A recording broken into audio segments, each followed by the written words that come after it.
അസ്സാം വലൈക്കും, welcome back to my channel. ഇന്ന് ഞാൻ നിങ്ങളെ പരിചയപ്പെടുത്തുന്നത് സിമ്പിളായിട്ട് ചെയ്യാൻ പറ്റുന്നൊരു കറിയാണ്.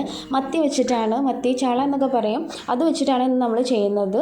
ഇവിടെ 10 മത്തിയാണ് എടുത്തിട്ടുള്ളത്. ഇത് നന്നായിട്ട് കഴുകി വൃത്തിയാക്കി മുറിച്ച് വെക്കണം. എന്നിട്ട് ഇതിലേക്ക് ഈ 10 മത്തിൻ്റെ കണക്കിനുള്ള ഉള്ളി തക്കാളിൻ്റെ അളവാട്ടോ ഞാൻ പറയുന്നത്. ഒരു സവാളൻ്റെ ഹാഫാണ് എടുത്തിട്ടുള്ളത്, ഒരു മീഡിയം വലുപ്പമുള്ളത്.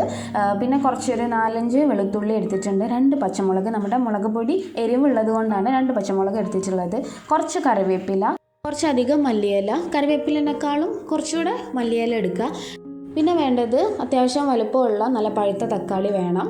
പിന്നെ ഒരു പിടി പുളി, അത്രയും വേണം. ഈ പുളിക്ക് പകരം നിങ്ങൾക്ക് തക്കാളി കൂടുതലായിട്ട് ചേർക്കാം കേട്ടോ. പുളി ചേർക്കാൻ നിർബന്ധമില്ല, പക്ഷേ എല്ലാത്തിൻ്റെയും ടേസ്റ്റ് വരുമ്പോഴാണ് കറിക്ക് കൂടുതൽ ടേസ്റ്റ് ഉണ്ടാവുക. ഇനി ഇതെല്ലാം വളരെ തിന്നായിട്ട് കട്ട് ചെയ്ത് വെക്കണം. എന്നിട്ട് മല്ലിയില, കറിവേപ്പില ഇതൊഴികെയുള്ള ബാക്കി എല്ലാ വെജിറ്റബിൾസും നമ്മൾ ചട്ടിയിലേക്ക് ചേർത്ത് കൊടുക്കുക.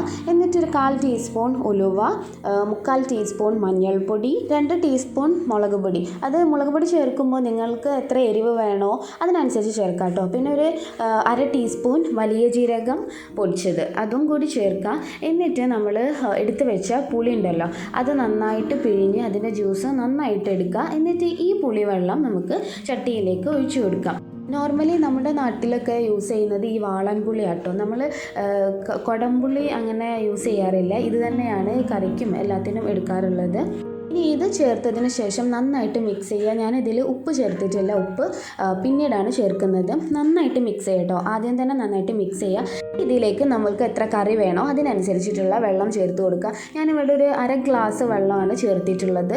ഇത്രയും മതി, നമുക്ക് ഇത്ര കറിയാണ് വേണ്ടത്. ഇനി ഈ ടൈം നിങ്ങൾ ഒന്ന് ടേസ്റ്റ് ചെയ്ത് നോക്കാം. നമ്മൾ ചേർത്തിട്ടുള്ള എരിവിലും പുളിയിലും എന്തെങ്കിലും ഇനി കൂട്ടണോ കുറയ്ക്കണോ എന്നൊക്കെ നോക്കിയിട്ട് അതിനനുസരിച്ച് ചെയ്യാം. ഇത് എരിവ് കൂടുതലാണെന്നുണ്ടെങ്കിൽ കുറച്ചുകൂടെ നിങ്ങൾക്ക് എന്ത് ചെയ്യാം, വെള്ളം ഒഴിക്കുക, അല്ലെങ്കിൽ ഒരു തക്കാളി കൂടെ മുറിച്ചിടാം. ഇനി പുളി പോരെങ്കിലും തക്കാളി മുറിച്ചിടാം. കറി കൂടുതലായിട്ട് വേണം എന്നുണ്ടെങ്കിൽ കുറച്ചുകൂടെ വെള്ളം ഒഴിക്കുക, അതിനനുസരിച്ച് അപ്പോൾ പൊടികളിൽ മാറ്റങ്ങൾ വരുത്തണം. അപ്പോൾ ഞാൻ ഫ്ലെയിം ഓൺ ചെയ്തിട്ടുണ്ട് കേട്ടോ. അത് നമ്മുടെ കറി നന്നായിട്ട് തിളച്ച് വന്നിട്ടുണ്ട്.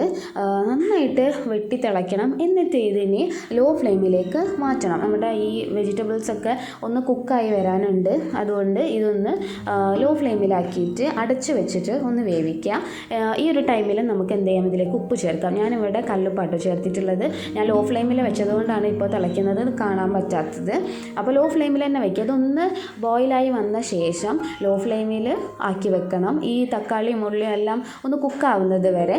പിന്നെ ഈ കറീൻ്റെ ഒരു പ്രത്യേകത വെച്ചാൽ നിങ്ങൾക്ക് ഉള്ളി താല്പര്യമില്ലാത്ത ആളുകളാണെങ്കിൽ ഉള്ളി ചേർക്കണ്ട കേട്ടോ. ഉള്ളി ചേർക്കാതെ വെറും വെളുത്തുള്ളി, തക്കാളി, പച്ചമുളക് ഇത്രയും ചേർത്തിട്ട് നമ്മുടെ പൊടികളും ചേർത്താൽ കറിയായി. അപ്പോൾ ഉള്ളി ചേർക്കണം എന്നൊരു നിർബന്ധവും ഇല്ല. നമ്മുടെ തക്കാളി ഉള്ളിയെല്ലാം നന്നായിട്ട് കുക്കായി വന്നിട്ടുണ്ട്. ഈ ഒരു സമയത്ത് നമുക്ക് മീൻ ചേർത്ത് കൊടുക്കുക. മീൻ ചേർത്ത് ഇനി മീനോടെ ഒന്ന് കുക്കായി വരണം. ലോ ഫ്ലെയിമിൽ തന്നെ വെക്കുക. ലോ ഫ്ലെയിമിൽ വെച്ച് നന്നായിട്ട് കുക്കാക്കി എടുക്കുക. അപ്പോൾ ഈ ഒരു സമയത്ത് നമ്മുടെ ഉള്ളിയും തക്കാളിയും ഒന്നുകൂടെ കുക്കായി അത് ബ്ലെൻഡായി കിട്ടും, നന്നായിട്ട് ഇതിൽ മിക്സ് ആവും. ഈ ഒരു ടൈമിൽ നമ്മളെടുത്ത് വെച്ചിട്ടുള്ള മല്ലിയില, കറിവേപ്പില അതും കൂടി ചേർത്ത് കൊടുത്ത് ഒന്ന് കുക്കാക്കി എടുക്കണം. അങ്ങനെ നമ്മുടെ കറിയെല്ലാം നന്നായിട്ട് തിളച്ച് വന്നിട്ടുണ്ട്. മീനൊക്കെ വെന്തിട്ടുണ്ട്, നന്നായിട്ട് കുക്കായി വന്നിട്ടുണ്ട്. ഈ ഒരു സമയത്ത് നമുക്ക് കുറച്ച് ചെറിയ ഉള്ളി ചെറുതായിട്ട് കട്ട് ചെയ്തത് ഒന്ന് വഴറ്റിയെടുക്കാനുണ്ട്. ഒരു പാന് ചൂടായി വന്നു, അതിലേക്ക് വെളിച്ചെണ്ണ ചേർത്തിട്ടുണ്ട്. എന്നിട്ട് നമ്മുടെ ഉള്ളി നന്നായിട്ട് മൂപ്പിച്ചെടുക്കുക, നല്ല ബ്രൗൺ കളർ ആവുന്നത് വരെ മൂപ്പിച്ചെടുക്കുക. എന്നിട്ട് ഇത് ഡയറക്റ്റ് നമ്മുടെ ചട്ടിയിലേക്ക് ഒഴിച്ചു കൊടുക്കുക, നല്ല ചൂടോടെ ചേർക്കാം. പിന്നെ ഈ സമയത്ത് നിങ്ങൾക്ക് വേണമെങ്കിൽ കറിവേപ്പില കൂടി ആഡ് ചെയ്യാം കേട്ടോ. ഞാൻ അത്യാവശ്യത്തിനുള്ള കറിവേപ്പില ആദ്യം തന്നെ ചേർത്തിട്ടുണ്ട്, വേണമെങ്കിൽ അങ്ങനെയും ചേർക്കാം. പിന്നെ ഈ കറി ചട്ടിയിൽ ചെയ്യുമ്പോഴാട്ടോ ടേസ്റ്റ് കൂടുതൽ. പിന്നെ ഇത് നമ്മുടെ ഫ്ലെയിം എല്ലാം ഓഫാക്കിയ ശേഷം ഞാൻ കുറച്ച് മല്ലിയില കൂടി അതിന് മുകളിൽ ഇട്ട് കൊടുത്തിട്ടുണ്ട്. ഇനി ഇത് ഒരു 15 മിനിറ്റെങ്കിലും മിനിമം അടച്ച് വെക്കണം. എന്നിട്ട് മാത്രം നമ്മുടെ കറി സെർവ് ചെയ്യാം. ഇത് നമ്മൾ മാങ്ങയെല്ലാം ഇട്ട് വേറൊരു ടൈപ്പിൽ വെക്കാറുണ്ട്, അത് ഞാൻ പിന്നീട് ചെയ്യാം കേട്ടോ ഇൻഷാ അല്ലാ. അപ്പോൾ ഇത്ര സിമ്പിളായിട്ട് ചെയ്യാവുന്നതേ ഉള്ളൂ. വളരെ പെട്ടെന്ന് തന്നെ നമുക്കിത് ചെയ്തെടുക്കാനായിട്ട് പറ്റും.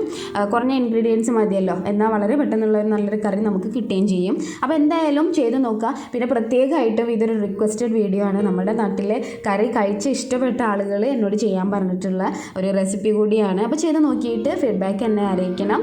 ഇൻഷാ അല്ലാ പുതിയൊരു നല്ല റെസിപ്പിയായിട്ട് വീണ്ടും കാണാം. അൻറ്റിൽ then take care. Thank you for watching.